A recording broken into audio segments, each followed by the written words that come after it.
नमियोणजिणवरिन्दे अनाथसुरभवनिन्दवन्द्ये सिद्धे वोच्छामि भावपाहुडमवशेषे संजदे शिरसा परमात्म को वंदे करे शुद्ध भाव करता करूं भाव पाहुड़ तणी देश वचन का सार। अष्टपाहुड़ में ये भाव पाहुड़ महान ग्रंथ अपना चल रहा है और इसके अंदर अपन देख रहे हैं जीव ने आज तक भावलिंग को धारण नहीं किया, पूरा द्रव्य लिंग के आश्रय से ही खुद को कृतकृत्य मान बैठा। द्रव्य लिंग से इसको कुछ हासिल हुआ नहीं। चारों गतियों के दुख जैसे पहले भुगतता था वैसे ही बाद में भी भुगतता ही रहा। उन दुखों में कोई कमी आई नहीं। अनंतों बार इसने जन्म मरण धारण किया चारों ही गतियों, और चारों गतियों के दुख भुगतता रहा। इससे सिद्ध हो जाता है कि द्रव्य लिंग से काम कुछ हल नहीं है ना। क्योंकि द्रव्य लिंग अगर कुछ कर देता बिना भावलिंग के, अगर द्रव्य लिंग कुछ कार्यकारी होता, कुछ फलदाता होता, तो इसकी ऐसी दुर्दशा क्यों होती, ये दुख क्यों उठाता रहता। इसके बाद आचार्य देव ने यहाँ अपने को भावनाएं भी बताई, अशुभ भावनाएं, विपरीत भावनाएं, जिन भावना से विरुद्ध जो भावनाएं हैं वो अपन ने देखी। ये थी ना कांदर्पी, किलविशिकी, सम्मोही, दानवी और अभियोगी की, ऐसी खोटी भावनाएं। और उन्हीं की तरह 5 प्रकार के मुनि वेश धारक, 5 प्रकार के, वो वाले नहीं। कौन से? उलाग बकुश कुशील निर्ग्रंथ स्नातक, उनकी बात नहीं है यहाँ पर। वो तो वंदनीय है, वो भावलिंग वाले हैं। यहाँ पे ये जो है इसने बाहर से द्रव्यलिंग तो धारण किया, लेकिन ऐसा खोटा काम करता रहा, पार्श्वस्थादी भावना भाता रहा। उसके कारण भी इसका जो भावलिंग से रहित दशा थी उसमें कोई सुधार नहीं हुआ और दुखी दुख पाता रहा। ये कुभावना कैसी बताई थी, बीज बताई थी ना। ये कुभावना के जो भाव हैं ये दुख का बीज है, और बीज से जैसे पूरा वृक्ष लगता है, फल मिलते हैं, तो उसी तरह से ये दुख के बीज इसने बोए थे, तो इसको सुख कैसे मिलता, आगे भयंकर दुख इसको भुगतना पड़ा। गाथा बोलते हैं एक बार 14वीं अपन, उसके बाद आगे की बात करते हैं। पासत्थ भावनाओ अणाइकालम अणेय वाराओ भाऊण दुहम पत्तो कुभावना भाव बीएहिम पासत्थ भावनाओ अणाइकालम अणेय वाराओ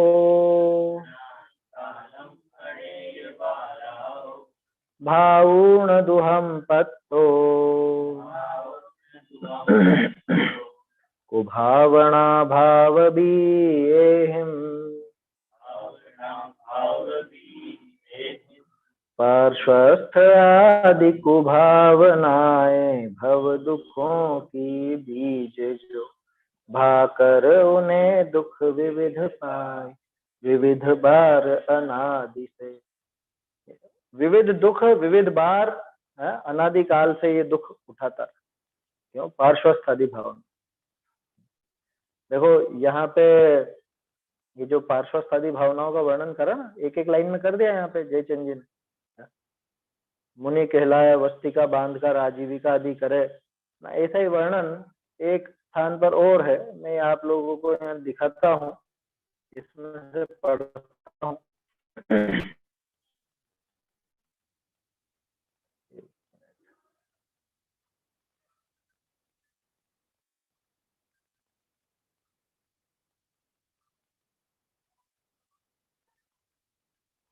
देखिए,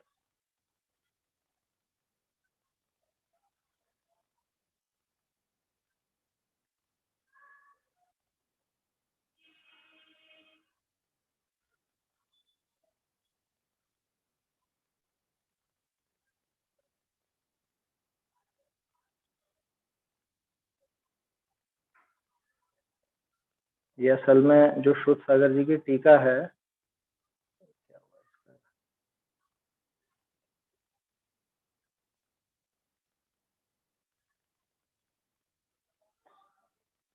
चलिए इसके अंदर तो नहीं आ पा रहा है ये।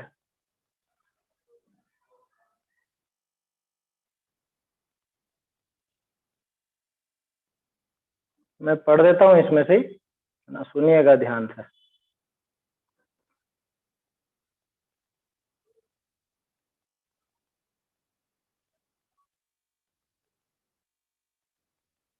वे पार्श्वस्थ आदि 5 भावनाएं कौन है? अब सुनिएगा इसमें जो व्याख्या है। जो मुनि वसतिकाओं में नियमबद्ध निवास करता है, क्या वस्तिका अपन जानते हैं, नशे आदि, है ना, उनमें जो निवास करता है, कैसा? नियमबद्ध, माने वहीं पर रहता हुआ, तथा यंत्र मंत्र आदि उपकरणों से उपजीविका आहार आदि प्राप्त करता हुआ साधुओं के पार्श्व माने समीप में, कल देखा था अपन ने पार्श्व का, पार्श्व शब्द का ही बिगड़ा हुआ रूप है पास में।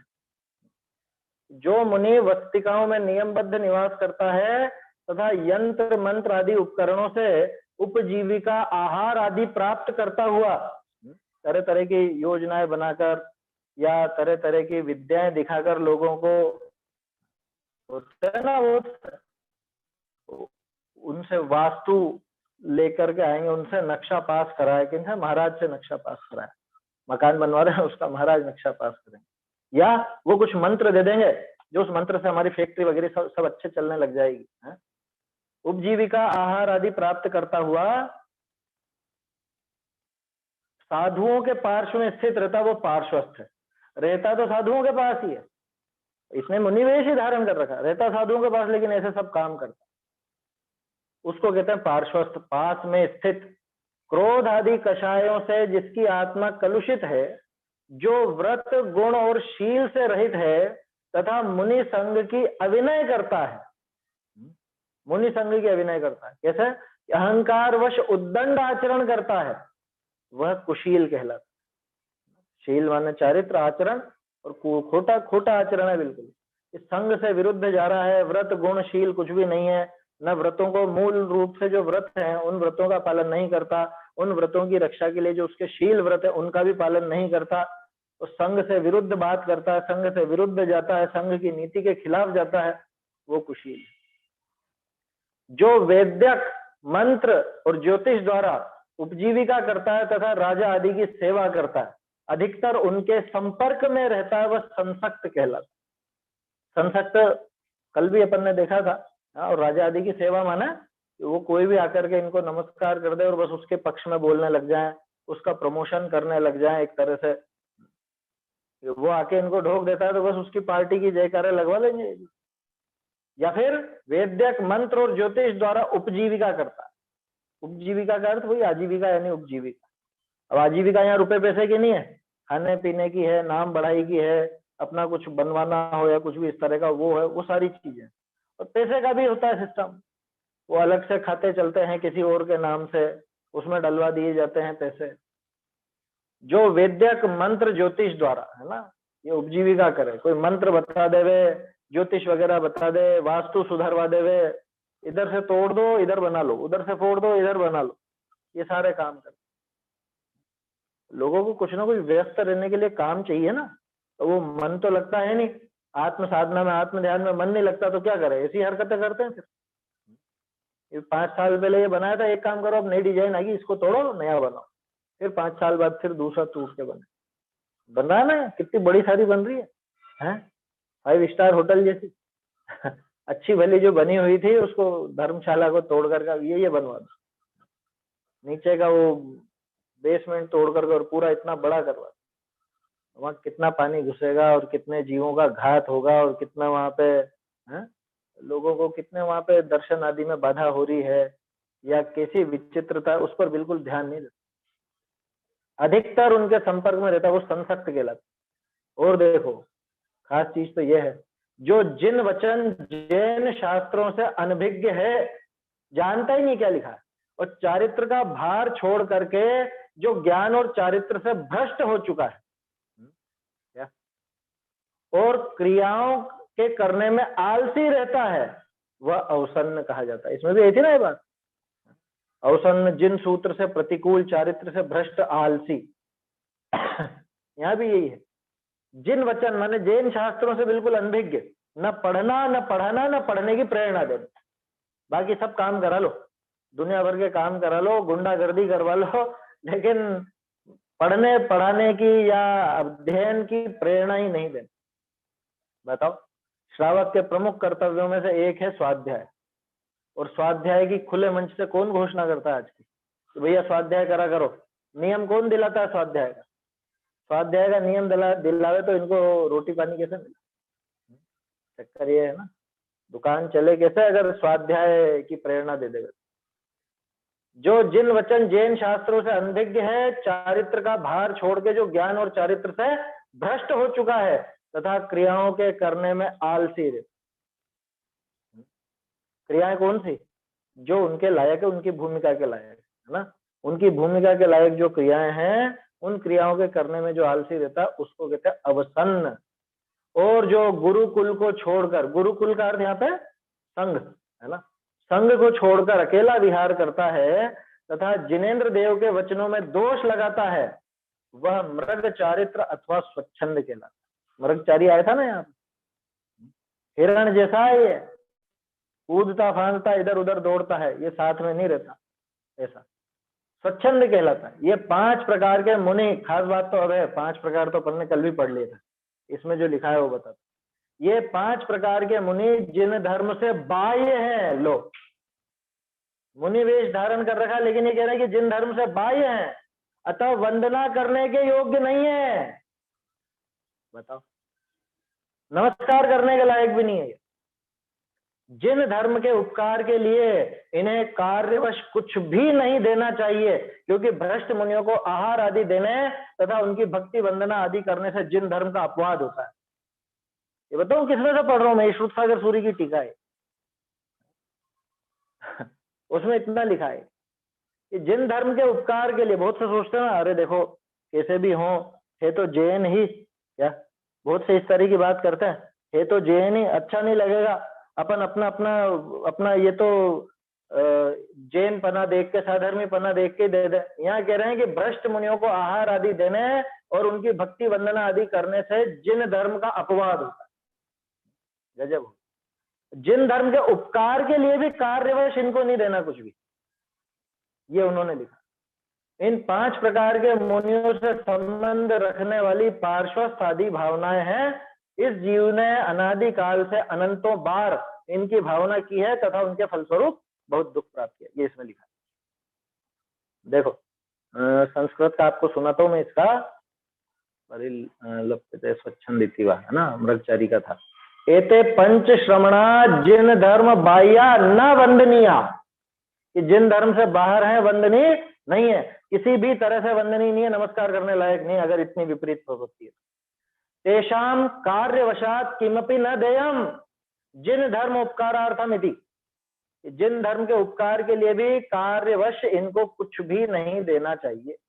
क्या ये जो पार्श्वस्थ आदि हैं, जो बिल्कुल विपरीत हैं, ये जिन धर्म की प्रभावना सोच करके भी इनको कुछ नहीं देना, यहाँ ये बात है। समझ में आ रहा? आवाज आ रही है ना बराबर? ये इसकी टीका में ये स्पष्ट था। तो ऐसी ये पार्श्वस्थ आदि 5 भावनाएं हैं जो इस जीव ने अनादिकाल से, भाई यानी कि अनादिकाल से ऐसे अनंत बार इस तरह का हो गया, ऐसी विपरीतता इसने धारण की, लेकिन काम कुछ हुआ नहीं। क्यों नहीं हुआ काम? क्योंकि इन भावनाओं से क्या काम होगा? भावलिंग तो साथ में था नहीं, भावलिंग अगर साथ में होता तो इसका कुछ काम बनता, ये जीव सुखी होता। लेकिन अनंत काल इसने दुख इसीलिए पाया क्योंकि भावलिंग को धारण नहीं किया। ये सारी बात क्यों बता रहे हैं आचार्य देव? क्योंकि शुरू में कह चुके हैं भावलिंग ही परमार्थ है, द्रव्यलिंग परमार्थ नहीं है बिल्कुल भी। द्रव्यलिंग को परमार्थ मत समझना, शुरू में कह चुके हैं ना, दूसरी तीसरी का। ऐसा जो ये वेश तो, जिन वेश तो धारण किया इसने, है ना, जिन लिंग का वेश तो धारण किया, लेकिन ऐसी विपरीतता करता रहा तो तरह तरह की इसने गतियां धारण की और तरह तरह से दुखी होता रहा। अब ऐसा देव होकर मानसिक दुख पाए, अभी देवों की बात पूरी नहीं हुई थी, कैसे कैसे दुख उठाता है देव गति में, ये देव कैसे बन गया फिर? ये देखो द्रव्य लिंग धारण किया ना, तो द्रव्य लिंग जब इसने धारण किया तो उस अनुसार थोड़े बहुत कुछ बाहर में क्रियाएं भी की, और कभी कभार वो मंद कषाय रूप परिणाम भी रहा। ध्यान रखना, उन क्रियाओं की वजह से नहीं पहुंचा है देव, लेकिन वो मंद कषाय रूप परिणाम रहा, थोड़ा बहुत शुभ भाव रहा, तो ये देव बना। लेकिन कौन सा देव बना? कौन सा देव बना? मिथ्या दृष्टि तो था ही, मिथ्या दृष्टि के अलावा भवनवासी आदि, है ना। खोटा देव अपन ने पहले चर्चा करी थी ना, कौन सी 12वीं गाथा ही तो थी शायद, उसमें कुदेव आया था ना, खोटा देव, नीचा देव, पहीण देव, 13वीं गाथा में, पहीण देवो दिवे जाओ, पहीण देव हुआ, ऐसा ऐसी हीन दशा वाला ये देव हुआ वहां पर। ऐसे मानसिक दुख इसने पाए हैं पार्श्वस्थ आदि भावनाएं करके, माने जिन भावना से विपरीत भाव करके इसने ऐसे ऐसे दुख पाए हैं, वो यहाँ पर बता रहे हैं अभी। 15वीं गाथा, देवाण गुण विहुई इड्ढी माहप्प बहुविहम दट्ठुम होऊणहीण देवो पत्तो बहुमानसं दुःखम देवाण गुण विहुई इड्ढी माहप्प बहुविहम दट्ठुम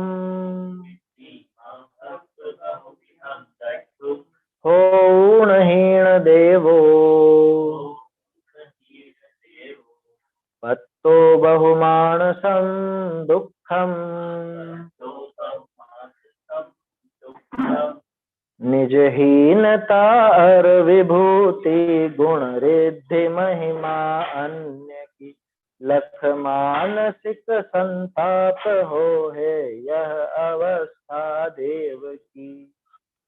क्या कह रहे हैं? देवाण, देवों की, कौन से देवों की? दूसरे देवों की, खुद भी देव हुआ, नीचा देव हुआ, और दूसरे देवों के गुण, जो उनके गुण थे, विहुई, विभूति, जो उनको विभूति मिली, इड्ढी, इड्ढी माने रिद्धि, है ना, रिद्धि का ही ये प्राकृत में इड्ढी बनता, तो जैसे भी उनको रिद्धियां थी, महत्व, महात्म्य, महानता, ऊंचापन, बहुविहम यानी अनेक प्रकार के, ये अनेक प्रकार का सब में लगा लेना, बहुत प्रकार के गुण, बहुत प्रकार की विभूति, बहुत प्रकार की रिद्धि, बहुत प्रकार की उनकी महानता, ये सब दट्ठुम, दट्ठुम माने देख करके, देख करके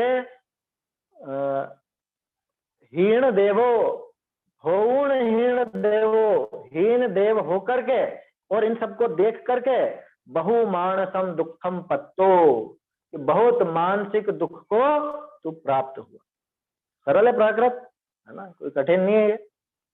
देवों के गुण, तरह तरह के गुण होते हैं देवों में, बहुत तरह की उनकी शक्तियां होती हैं, बहुत प्रकार की रिद्धियां है ना, रिद्धि, रिद्धियां भी होती हैं, 8 प्रकार की रिद्धि तो प्रसिद्ध है, कौन सी है? ध्यान, अणिमा, महिमा, गरिमा, लघिमा, प्राप्ति, प्राकाम्य, ईशित्व, वशित्व, और भी और बहुत सारे गुण भी होते हैं।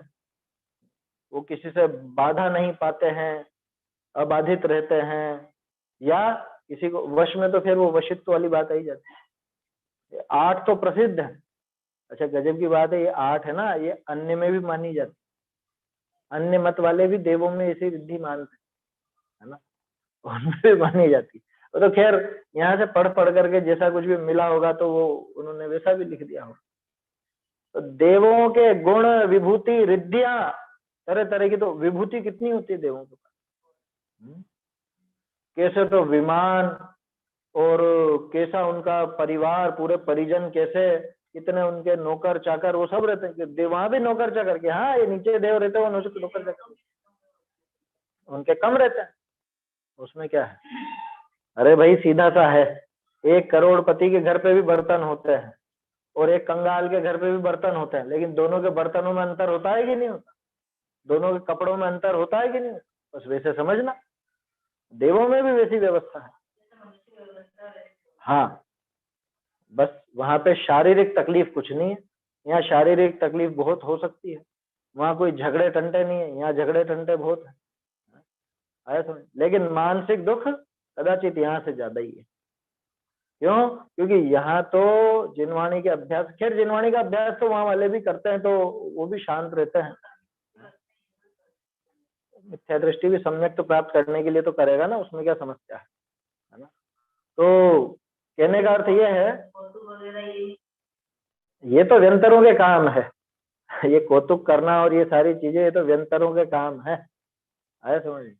व्यंतर ही आते हैं यहाँ पे, वही हलचल करते हैं और वही बेवकूफ बनाते हैं लोगों को। क्या लोग बाग जाते हैं ना, आते हैं जो वो, अभी तो देखो पंचम काल में तो स्वर्ग के देव नहीं आते, जो कल्पवासी हैं वो पंचम काल में नहीं आते यहाँ। ये व्यंतरों का ही राज है यहाँ पे, तो व्यंतर ही करते हैं ज्यादातर हरकत, और लोग चक्कर में आ जाते हैं, वो इनको भगवान समझ के पूजने लगते हैं, इनसे हमारा काम हो जाएगा ऐसा सोच, काम वाम कुछ होता जाता है नहीं, मूर्ख बन के आ जाते हैं। तो देवों के ऐसे गुण, विभूति, रिद्धियां, उनकी महानता, ये अनेक प्रकार की ये सब चीजें देख करके, है ना, ये महात्म्य में और विभूति में उनका जो परिकर है, परिकर माने आसपास और कितने देव रहते हैं, कितने मित्र हैं, देवियां कितनी कितनी, एक एक देव के, ये सब विभूति में शामिल है ना, ये सब विभूति में शामिल है। बहुविहम दट्ठुम, अनेक प्रकार की वो देख करके, होणहीन देवो, हीन देव होकर के, नीचा देव होकर के, बहुमानसम दुखम पत्तो, बहुत मानसिक दुख को प्राप्त होता है, अंदर ही अंदर कुड़ता रहता है, जलता रहता है, बहुत छींचता है अंदर ही अंदर। शारीरिक रूप से कुछ भी परेशानी नहीं, लेकिन अंदर ही अंदर उनको देख देख के, दूसरों की रिद्धि देख करके, और ये कितना दुखी होता है। अरे यही नहीं होते हैं क्या, यही अपन देखते हैं, ऐसे ऐसे लोग होते हैं, उनको दिन भर और कुछ नहीं, दूसरों पे निगाह रखना, इसके पास ये है, इसके पास तो ऐसा है, देखो इसने तो ऐसा बना लिया, या उससे चिढ़ते रहना, वो देखो ऐसा खर्चा कर रहे हैं, या उन्होंने ऐसा काम किया, शादी में इतना दिखावा करा, यूं करा और वो करा, है? समझ में आई बात। हालांकि सामने वाले ने किया, जो कोई अच्छा काम किया वो बात नहीं कर रहे हैं अपन, लेकिन ये दूसरे को देख देख के जलता है, ऐसा इसने गजब का आयोजन किया, या इसने ऐसी गाड़ी खरीद ली, इसके पास तो ऐसा मोबाइल है, ये ऐसे कपड़े पहनता, ये इसके आभूषण देखो। महिलाओं में वो डाह प्रसिद्ध होती है ना, एक तो सोतन की डाह होती है, ऐसे ही और भी दूसरे जो, समझ लो दूसरों को देख देख के ईर्ष्या का भाव आता है। मंदिर में भी जाए तो निगाह रखेगी, अच्छा ये नया बनवा के लाई है ये हार, है या नए, इसने ये क्या बोलते हैं, वो कौन कौन से आभूषण होते हैं, ये आभूषण नए, ये बहुत ज्यादा ही खर्च, ज्यादा ही दिखाते हैं, ज्यादा ही दिखावा करते। पुरुष हो तो वो दूसरी चीजों में, ये क्या, ऐसे भाव वहाँ कुदेव बनने के लक्षण है। अगर देव बन गया तो पहली बात तो ऐसा जीव बनता नहीं है देव, जो यहाँ पे डाह में मरता रहता है, ईर्ष्यावश जलता रहता है, वो तो वैसे भी देव नहीं होता। लेकिन बाई चांस कोई ऐसा पुण्य बना हो जिससे देव बने, तो फिर वो नीचा देव बनता है, और यहाँ पे इसको जलना पसंद था, वहां जलता रहेगा, वहां चिढ़ता रहेगा, दुखी होता रहेगा, ऐसी बात। तो क्या कहा, बहुत मानसिक दुख तूने पाया है, किसके लिए कह रहे हैं ये? सामान्य कोई जीव हो ना, वो एकाएक देव बने ही नहीं, इस तरह की भावना। ये तो जिसने वो द्रव्यलिंग धारण कर लिया था, लेकिन फिर वो कंदर्पादि अथवा ये पार्श्वस्थादि 5-5 भावनाएं, ऐसी भावनाओं को भाया इसने, ऐसे काम करे, और पिछला कोई ऐसा पुण्य भी साथ में था, तो देवपना तो मिला, लेकिन फिर हीन देव बनता है, और हीन देव होकर के ऐसा दुखी, दूसरों को देख देख के जलता है, समझ, ऐसी बात है। देखो अर्थ और भावार्थ पढ़ता हूं, इसका मिलान करना।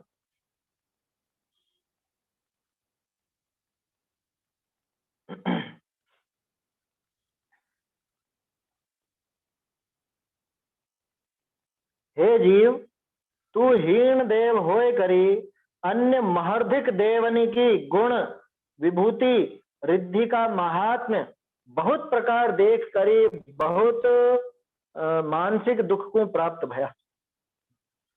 भावार्थ, स्वर्ग में हीन देव होए करी, बड़े रिद्धिधारी देव के अणिमा आदि गुण की विभूति देखे, तथा देवांगना आदि का बहुत परिवार देखे, तथा आज्ञा ऐश्वर्य आदि का महात्म्य देखे, तब मन में ऐसे विचारे, जो मैं पुण्य रहित हूँ, ये बड़े पुण्यवान हैं, जिनके ऐसी विभूति महात्म्य रिद्धि है, ऐसे विचारते मानसिक दुख होए। आगे कहे हैं, जो अशुभ भावनाते नीच देव होए, ऐसे दुख पावे है, ऐसे कह करी इस कथन को संकोच है। ठीक है ना।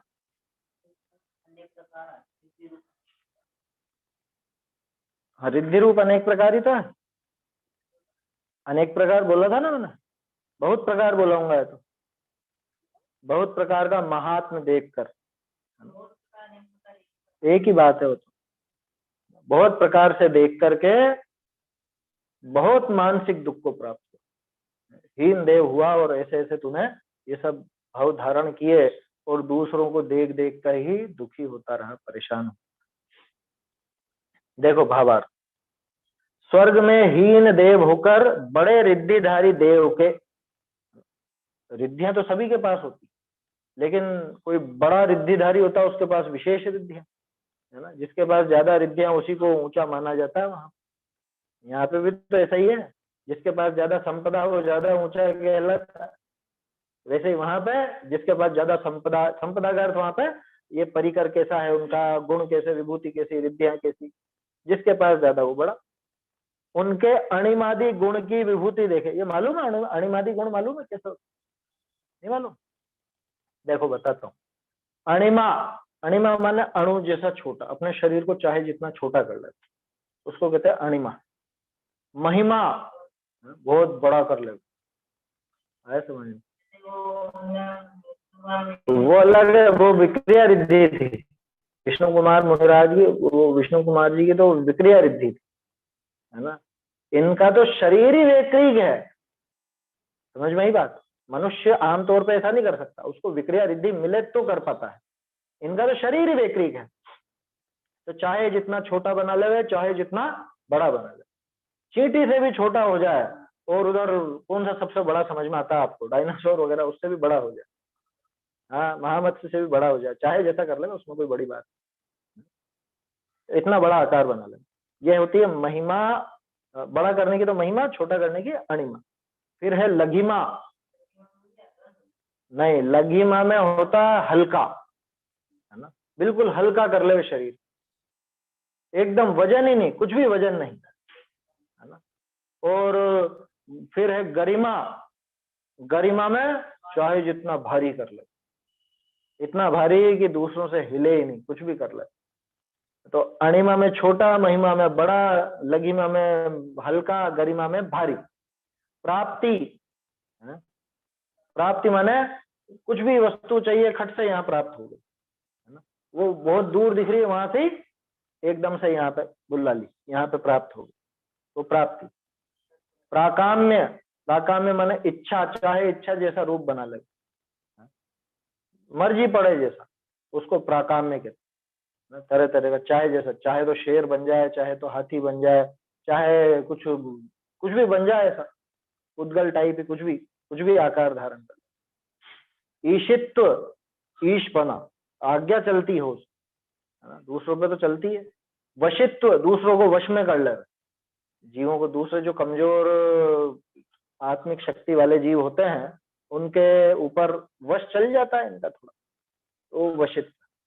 तो ये 8 मुख्य रिद्धियां होती है, ऐसी और बहुत सारी होती हैं, क्या ऐसी बहुत सारी होती है उनके, देव है आखिरकार।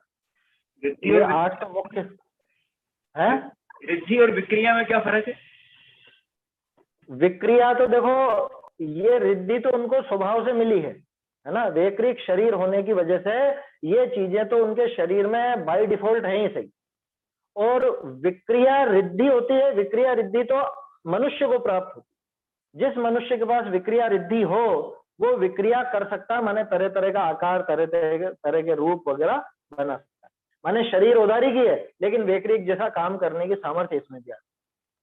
चक्रवर्ती को भी होती है, कोई मुनिराज आदि को भी होती है, ऐसे विक्रिया रिद्धि यहाँ मनुष्यों को प्रकट। देवों को विक्रिया रिद्धि नहीं है, पूरा वैक्रिक शरीर ही है, उसमें वो है ही सही। इसको आप ऐसे समझो कि जैसे कोई मोबाइल है या कंप्यूटर है, उसमें कोई प्रोग्राम, कोई सॉफ्टवेयर अपने आप है ही सही शुरू से ही, उसमें वो काम होता ही है। और दूसरा कि किसी में है तो नहीं, लेकिन अपन ने अलग से डलवाया है। समझ में ही बात है ना? कोई प्रोग्राम, कोई सॉफ्टवेयर हमारे मोबाइल में नहीं था, लेकिन हमने अलग से डलवाया। तो ये तो है मनुष्य शरीर में विक्रिया रिद्धि। और देवों के कैसा है कि वो बाय डिफॉल्ट उसके अंदर होता ही है, अपने आप ऑटोमेटिक मिलता ही मिलता है, उसके अंदर वो चीज आती है, उसको बनवानी नहीं पड़ती अलग, ऐसा। तो अणिमादि गुणों की विभूति देखे तथा देवांगना आदि का बहुत परिवार देखे कि इसके देखो इतनी देवांगना, इसके परिवार में इतने देव, इतनी देवियां, तरह तरह की। देवियों में भी कई प्रकार होते हैं, है ना? और आज्ञा ऐश्वर्य आदि का महात्म्य देखे, इतनी महिमा देखो तो सही, सब लोग इसको मानते हैं, सब लोग इसको पूजते हैं, ये जिससे जो कह दे उसको करना पड़ता है। इंद्रों की तो चलती है ना, इंद्रों को देख देख के जलने वालों की संख्या कितनी होगी सोचो। इंद्र तो गिनती के हैं, इंद्र कितने? 100 तो टोटल है। देवों के कितने? 16 कहां से आए? 12 इंद्र और 12 प्रति इंद्र, 24 गिन लो, ठीक है ना? और देवों की संख्या कितनी है वहां पे विमानवासी? असंख्य, असंख्य में 24, ठीक है। अच्छा, उनके जैसे वो जो पारिषद के हैं, सामानिक हैं, उनको भी गिन लो तो भी कितनी संख्या हो जाती है? तो बहुत ज्यादा संख्या तो नहीं होती। और इधर असंख्य है, तो जलने वाले देवों की संख्या ज्यादा, दुखी होने, देख देख करके दुखी होने वालों की संख्या ज्यादा है, ऐसी बात है। क्या कहा? आज्ञा ऐश्वर्य आदि का महात्म्य देखे तब मन में इस प्रकार विचारे। कैसा करे? देखो मैं तो पुण्य रहित हूँ, ये बड़े पुण्यवान हैं, इनके ऐसी विभूति महात्म्य रिद्धि है, हमको क्यों नहीं मिला? हमारे तो पुण्य नहीं है ऐसा, और इनके तो इतना इतना पुण्य, इनको तो ऐसी ऐसी वस्तु। दूसरों को देख देख करके जल, ऐसी दशा अपने को यहाँ भी नहीं करनी, ध्यान रखना। क्या? दूसरे को देख करके, इसके पास तो ऐसी गाड़ी, इसके पास ऐसा मकान, इसके पास ऐसी और चीजें, ऐसे आभूषण, ऐसे कपड़े, ऐसी ऐसा मोबाइल वगैरह, कभी भी दूसरों को देख करके जलन की भावना, ईर्ष्या का भाव नहीं रख। क्योंकि भूल चूक से अगर देव बन गए तो वहां तो सागरों तक जलते रहोगे इस भावना। समझ में ही बात? अगर यहाँ ऐसी भावनाएं रखी तो वहां पे भी जलना ही जलना है। और यहाँ शांत परिणाम रखे, शांत भाव रखे तो ऊंचे देव होगा, अपना वहां जलने का काम। तब मन में इस प्रकार विचारे कि मैं पुण्य रहित हूँ, ये बड़े पुण्यवान हैं, इनके ऐसी विभूति महात्म्य रिद्धि है। इस प्रकार विचार करने से मानसिक दुख होता है, बहुत संतप्त होता है, बहुत परेशान, पीड़ित होता है, ऐसी बात है। आगे कहते हैं कि अशुभ भावना से नीच देव होकर ऐसे दुख पाते हैं, ऐसे कहकर इस कथन का संकोच कर। ये सारा काम क्यों हुआ? ये देव भी बन गया तो भी शांति क्यों नहीं मिल रही? क्योंकि इसने वो खोटी भावनाएं भाई, इसने वो पार्श्वस्थ आदि अथवा वो कंदर्प आदि जो थी, वो इस प्रकार की भावनाएं इसने भाई थी, इस वजह से ये इसने ऐसे दुख प्राप्त किए। और ऐसे दुखी होने की वजह से ये क्या कहें, अब इसका काम नहीं हो पाता, मोक्ष नहीं जा पाए। संकोच कर रहे हैं यहाँ पे इस कथन का, यानी समाप्त करते हैं इस कथन को। समाप्त तो क्या है, ये सिर्फ देव का प्रकरण समाप्त है, आगे कैसा कैसा दुख होता है वो तो आगे आएगा। 24 विकहा सत्तो मय मत्तो असुह भाव पैड़थो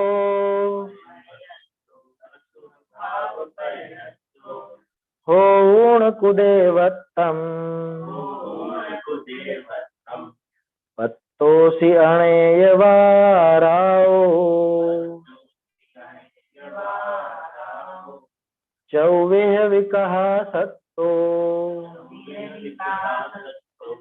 मय मत्तो असुह भाव पैड़थो होण कुदेवत्तम पत्तोसी अणेय वाराओ। चतुर्विध विकथा कथा आसक्त अर्मद मत्त हो, यह आत्मा बहुभारहीन कुदेवपन को प्राप्त हो। क्या कह रहे हैं?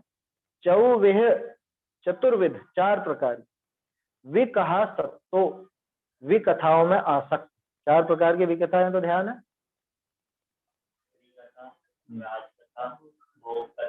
और चोर कथा, है ना? स्त्री कथा, राज कथा, भोग कथा, चोर कथा, ये 4 प्रकार की विकथा।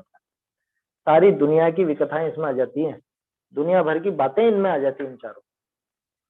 तो जो इनमें आसक्त है, मय मत्तो, मद से जो मस्त है अथवा मद से बिल्कुल मत्त हो रहा है ना, 8 प्रकार का मद जिसको चढ़ा हुआ है, ऐसा। अशुभ भाव पयड़थो, अशुभ भावों में ही लगा हुआ, अशुभ भाव प्रकटार्थ, माने कि जिसका प्रकट प्रयोजन अशुभ भाव का है, अथवा अशुभ भाव का ही प्रयोजन जिसने प्रकट किया, माने जो अशुभ भावों में ही लगा रहता है, वैसी खोटी क्रियाओं में लगा रहता है, ऐसा।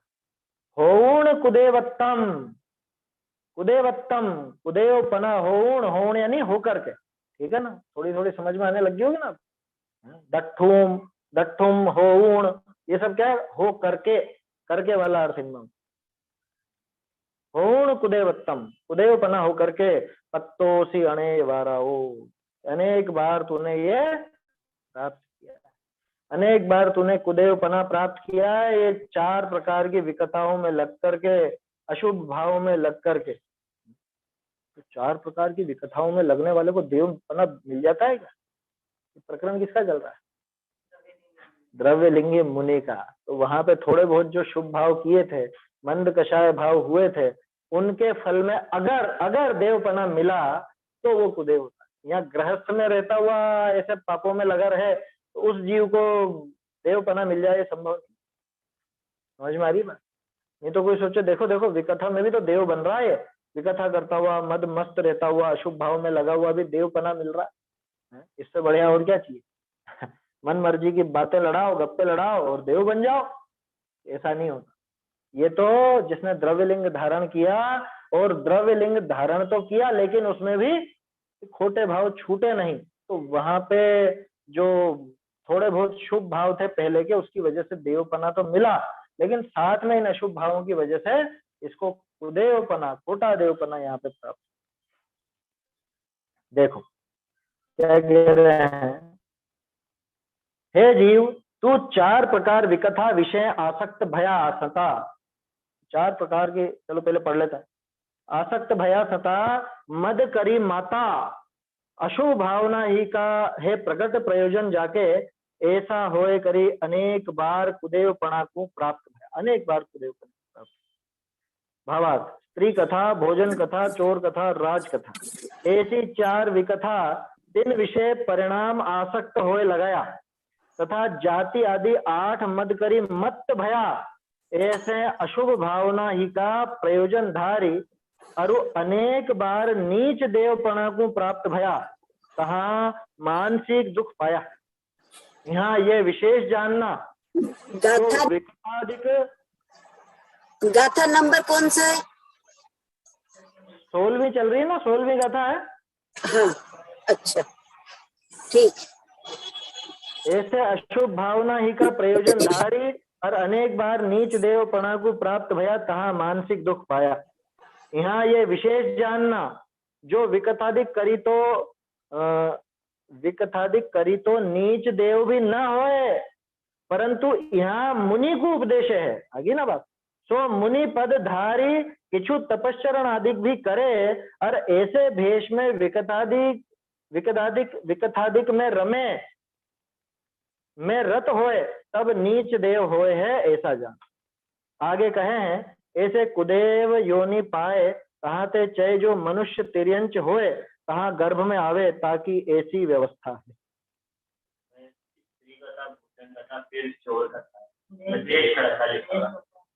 इसके अंदर देश कथा आ गया, जबकि देश कथा तो आता ही नहीं है नाम, राज कथा ही आता है, या तो राज कथा की जगह देश कथा नाम लिख देता है।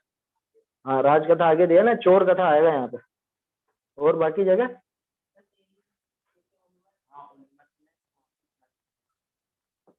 वो तो ठीक है, मत्त और उन्मत्त तो एक ही चीज है, उसमें अंतर नहीं है ना। मत्त बोलो या उन्मत्त बोलो, उस पर फर्क नहीं पड़ता।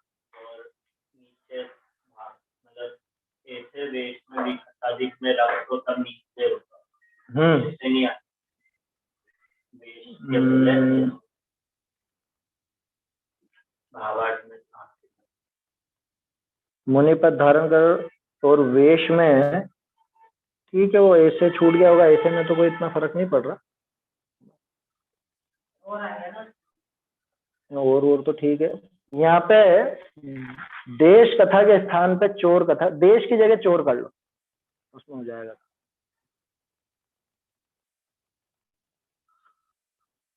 देखो क्या कह रहे हैं,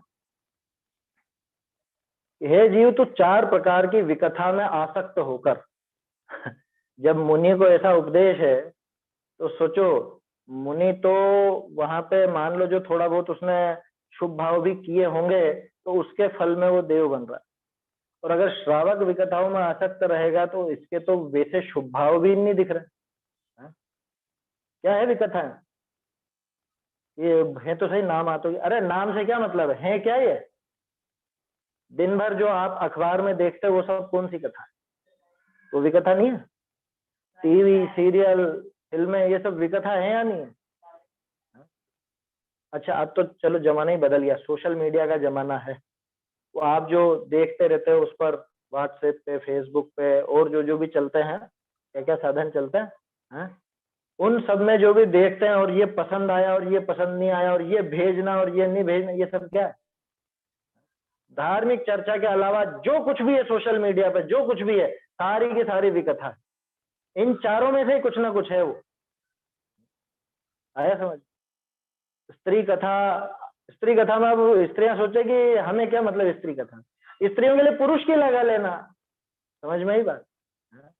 जैसे पुरुष के लिए स्त्री कथा वैसे स्त्रियों के लिए पुरुष कथा, वैसा समझना। यहाँ 4 प्रकार की विकथा में आसक्त होकर मद से मत्त, पहला तो 4 प्रकार की विकथाओं में आसक्त, दूसरा मद से मत्त, वो सब इसमें आ जाएंगे राजकथा में। राजकथा में अकेला राजाओं की बात थोड़ा, पूरे उसका दूसरा नाम राष्ट्र कथा भी है। देश में कहाँ क्या हो रहा है, कहाँ क्या घटना हुई, दुर्घटना हुई, वो सब उसमें जाता, कि वहां भूकंप आ गया, वहां ऐसा हो गया, वहां वैसा हो गया। अरे तो क्या ये चीजें तो जानने में आती है? अरे आती है तो है तो विकथा, उसको विकथा स्वीकार तो करो, तब तो उससे बचने का प्रयास करोगे। आया समझ? पता है अपने को कि घर में रहते हुए सारी चीजें एकदम से नहीं छूट पाती हैं, लेकिन उसको विकथा स्वीकार करें, उसको पाप स्वीकार करें तो कम से कम बचने का तो उपाय करेगा, उससे दूरी तो बनाएगा। एक महाराज जी अभी प्रवचन में बोल रहे थे कि सरकार की परिवार नियोजन पद्धति का विरोध करें, इसका क्या मतलब? अब इसका मतलब तो उनसे ही पूछो आप, वो ब्रह्मचर्य महाव्रत छोड़ के उपदेश क्यों दे रहे हैं बच्चों पैदा करने का? ये तो उनसे पूछो कि जो ब्रह्मचर्य महाव्रतधारी है और वो इस तरह का उपदेश दे कि तुम ज्यादा बच्चे पैदा करो और ये करो और वो करो, परिवार नियोजन कुछ नहीं होता, तो क्या बोले? ये उनके बोलने लायक बात है क्या? आप और हम मिलकर के ये बात करें तो भी पाप ही है, तो उस भूमिका में तो कितना महापाप होगा ये सोचो आप। समझ में आ रही है बात? तो अपन जैसे भी अगर वो बात करते तो कोई पुण्य नहीं है, अपनी भूमिका में भी वो अपन गृहस्थ हैं तो बातें हो जाए भले, लेकिन वो बात तो भी है तो पाप ही ना। और मुनि होकर के ब्रह्मचर्य महाव्रत धारण करके और फिर ये उपदेश देवे कि तुम तो बच्चे पैदा करो ज्यादा से ज्यादा, है ये क्या है? ये नवबाढ़ सुरक्षित है उनकी? ब्रह्मचर्य सुरक्षित है? कहाँ गए वो शील के जो इतने दोष होते हैं और इतने हजारों गुण होते हैं, अंग होते हैं, कहाँ गए? फिर भी ताली बज रही है। अब वो तो देखो सभी तरह के लोग हैं, किसी को कैसी बात पसंद आए, किसी को कैसी पसंद आए। ये अपन जो बात कर रहे हैं, कुंद कुंदाचार्य देव की गाथाएं पढ़ रहे हैं, ये किसी को नहीं आए पसंद, कोई इस पे उंगली उठा दे, सभी तरह के लोग हैं, क्या कर सकते हैं? आप उनको देख करके परेशान मत हो, है ना? अपने को तो अपनी समझ सच्ची करनी है, बाकी तो दुनिया में बहुत उटपटांग काम हो रहे हैं, सबको देखते रहेंगे तो दुखी ही होंगे। अपना काम करके और खुद चुपचाप कर निकल लो, अपना काम कर लो, सबसे सीधा तरीका यही है। मद से मत, और जैसे धर्म संबंधी किसी मंदिर जिनायतन पे या कोई धर्म सच्चे धर्म पे कोई बात उठ रही है, उंगली आ रही है बात सामने, अगर उसके लिए बात का समझना या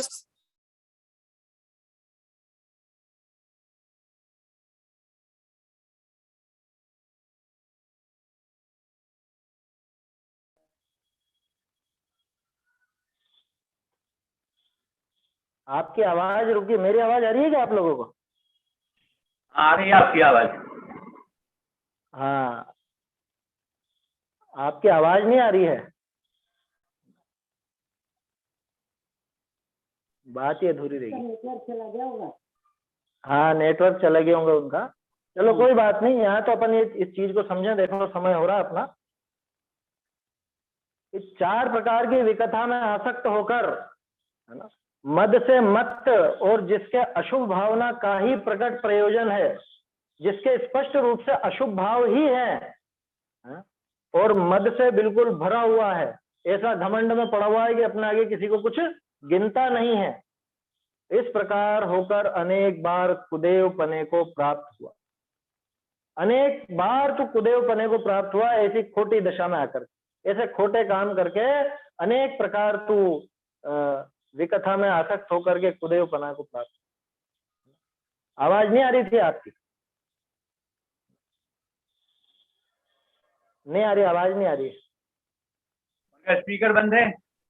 अच्छा, हाँ, तो ये धर्म संबंधी बात करनी फिर गई। नहीं आ रही है, बोलो। आ रही है। हाँ, तो किसी मंदिर पे या धर्म पे कहीं कोई बात उठ रही है, उंगली या सामने कोई समस्या आ रही है, अगर उसके लिए अपन का पूछना चाहे, बात करें, तो वो भी विकता में लेंगे क्या? देखो, अगर मंदिर में धर्म से संबंधित बात है, ध्यान रखना। हाँ, धर्म संबंधित अपने को समझना पड़ेगा कि वो मंदिर में धर्म से संबंधित बात है कि फालतू की पंचायती की बात। नहीं, धर्म ये भी अपने को समझना पड़ेगा। हाँ। क्योंकि मंदिर में अधिकांश जो विवाद होते हैं तो व्यक्तिगत ही होता है। धर्म संबंधी बात तो आप सीधे सीधे रखो। जैसे मान लो कुछ ऐसा काम होने वाला हो, कोई ऐसा आयोजन होने वाला हो जिसमें हिंसा साफ साफ नजर आ रही है, तो आप उसमें बात रखो, भैया ऐसा काम अपने को नहीं करना, अपने मंदिर में ये उचित नहीं है, अपने यहाँ पे ये काम नहीं होना चाहिए। समझ में ही बात? चर्चा हो तो आपकी बात चलती हो, सुनते हो या कुछ इस तरह की बात हो तो, लेकिन अरे इसको क्यों अध्यक्ष बना दिया, ये कोषाध्यक्ष नहीं है, हम कोषाध्यक्ष हैं, ऐसे फालतू की चीजें, वो तो राग रम्मात की चीजें हैं, वो व्यक्तिगत झगड़े हैं, उसका धर्म से कुछ भी लेना देना नहीं। इसलिए मैंने कहा धर्म संबंधी बात हो वो विकथा में नहीं है। बाकी जो फालतू के पंचायती झगड़े हैं, तेरी मेरी बातें हैं, व्यक्तिगत आक्षेप हैं, वो सब तो विकथा में ही आते हैं, बल्कि महापाप है मंदिर में जाकर के वो सब बात। जैसे जिस जगह से अपन ने सही बात सामने आई, सोनगढ़ रो रहा है, एक शब्द दिमाग में अटक गया, अब उसके लिए कोई बात का पूछना भी तो विकथा में नहीं जाएगा ना। नहीं, वो विकथा नहीं है वहां पे, तो कि क्या हो रहा है, ये क्या चक्कर है। हाँ, वो जानकारी वो उसमें दिमाग में लाना उसमें, लेकिन अपने को ये मालूम है, जैसे मतलब पता चला कि ये तो व्यक्तिगत आक्षेप है या व्यक्तिगत झगड़े हो रहे हैं उनके, वो तो विकथा ही है सारी। हाँ, कि वहाँ कौन से ट्रस्ट वाले क्या कर रहे हैं या वहाँ कौन क्या करना चाह रहा है, या वो सारी बातें छोड़ो, वो व्यक्तिगत। हाँ, अपन को लेना देना नहीं है, मतलब कुल मिला के सही है, ऐसा है ना। तो जिसके अशुभ भावना का ही प्रकट प्रयोजन है, ऐसा होकर के अनेक बार कुदेव पने को प्राप्त। तो कहीं के भी कुछ भी किसी प्रकार की भी बात हो, अपने को ये समझना पड़ेगा कि ये वास्तव में धर्म कथा है। अरे बिल्कुल सीधा सा पैमाना है, जिससे आपके राग द्वेष बढ़ते हो, जिससे हिंसा आदि का प्रयोजन बढ़ता हो, तो समझ लो भी कथा है। धर्म कथा तो उतनी मात्र है कि जो वस्तु व्यवस्था का ज्ञान जिससे होता हो, राग द्वेष घटने का जिसमें प्रयोजन हो, आया समझ में, जिसमें अपने को शांति मिलती हो, वो धर्म कथा है। बाकी सब विकथा, बाकी सब विकथा है। आया समझ? देखो समय तो हो गया अपना, ये भावार्थ इसका भी बाकी है ना। भावार्थ को अपन कल और पढ़ लेंगे। समय यही रहेगा, है ना, इसमें दिक्कत तो नहीं है ना, 9:15 से 10 बजे का शाम को, क्योंकि जीवों की उत्पत्ति बहुत ज्यादा होने लग गई, तो वो देखो हम लोग तो पहले भी बंद कर देते थे शाम को, हम लोग शाम को ज्यादा पक्ष में नहीं रहते हैं स्वाध्याय के। वो तो ठीक है, जब तक जीवों का घात ज्यादा नहीं दिखता है, जीव ज्यादा नहीं दिखते हैं, तब तक चलने देते हैं। और अब तो पैदा हो रहे हैं, काफी कीड़े पैदा हो रहे हैं, बहुत जीव आ रहे हैं, तो आने जाने में भी, और लाइट जलती है तो उसमें भी जीव आते ही हैं, सब होता है, तो उस पक्ष में थोड़ा मन कम ही रहता है। इसलिए समय तो सुबह का ही रखेंगे, और सुबह थोड़ा 15-20 मिनट ऊपर नीचे अपन कर सकते हैं। अभी 9:15 का समय है, मेरे ख्याल से कोई दिक्कत इसके अंदर नहीं होनी चाहिए किसी को। सुबह विपिन शास्त्री जी के प्रवचन आते हैं मुख्य पाठ प्रकाशक के। अच्छा, हाँ, 15 मिनट का ओवरलैपिंग है। और वो तो देखो कहीं ना कहीं तो आपस में टकराएगा तो सही समय, क्योंकि सभी जगह स्वाध्याय का समय यही रहता है, लगभग 8 बजे से लेकर 10 बजे तक इसी के बीच में समय रहता है जहाँ भी रहता है। 15 मिनट का ओवरलैपिंग है बस। अच्छा, तो उनका कितनी बजे से होता है? उनका आता है 8:45 से 9:30। अच्छा, हाँ, तो वो क्या करेंगे, देखेंगे, अगर 2-4 दिन देखते हैं अपन, पहले यही समय चलाते हैं, इसमें अगर आपको आकुलता विशेष हो तो आगे या पीछे जैसा भी करना होगा देखेंगे। चलिए गाथाएं बोल लेते हैं एक बार। देवाण गुण विहूई इड्ढी माहप बहुविहम दट्ठुम होणहीण देवो तत्तो बहुमानसम दुखम निजहीनतार विभूति गुण रिद्धि महिमा अन्य की लख मानसिक संताप हो है यह अवस्था देव की। चौविह विकहा सत्तो मय मत्तो असुह भाव पयड़त्थो होण कुदेवत्तम मत्तोसि अणेय वाराओ चतुर्विध विकथा कथा आसक्त अरमद मस्त हो यह आत्मा बहुबार हीन कुदेव पन को प्राप्त हो। चैतन्य का स्मरण प्रतिक्षण ही करो रे भव के अनंत दुख को क्षण में हरो रे अक्षय अनंत निज सौख्य निधान पाओ गाओ अरे नित इसी के गीत गाओ।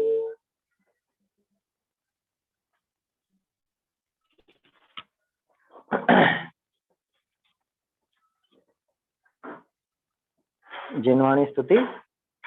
नित पीजो धारी नित पीजो धारी जिन वाणी सुधा सम जान के वीर मुखार विंद तै प्रगटी जन्म जरा गद तारी वीर मुखार विंद तै प्रगटी जन्म जरा गद तारी गौतमादि गुरुर घट व्यापी परम सुरुचि कर तारी नित पीजो धारी जिन वाणी सुधा सम जान के सलिल समान सलिल मल रंजन बुध मन रंजन हारी सलिल समान सलिल मल रंजन बुध मन रंजन हारी भंजन विभ्रम धूलि प्रभंजन मिथ्या जलद निवारी नित पीजो धारी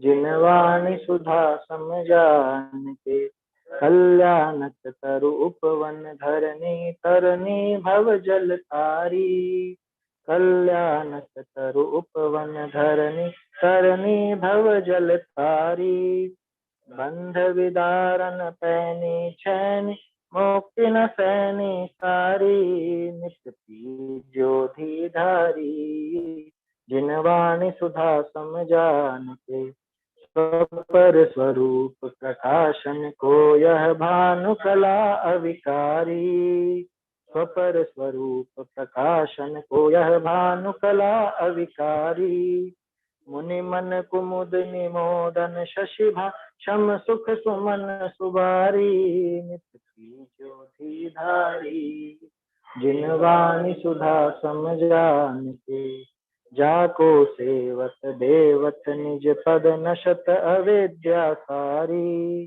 जाको सेवत देवत निज पद नशत अविद्या सारी तीन लोक पति पूजत जाको जान त्रिजग हितकारी नित पीजो ज्योति धारी, जिनवानी सुधा समजान के, कोटि जीभ सो महिमा जाकी कह न सके पविधारी, कोटि जीभ सो महिमा जाकी कह न सके पविधारी, डोल अल्पमति केम कहे यह अधम उदाहरण हारी, नित ज्योति धारी, जिनवानी सुधा समजान के, नित ज्योति धारी, जिनवानी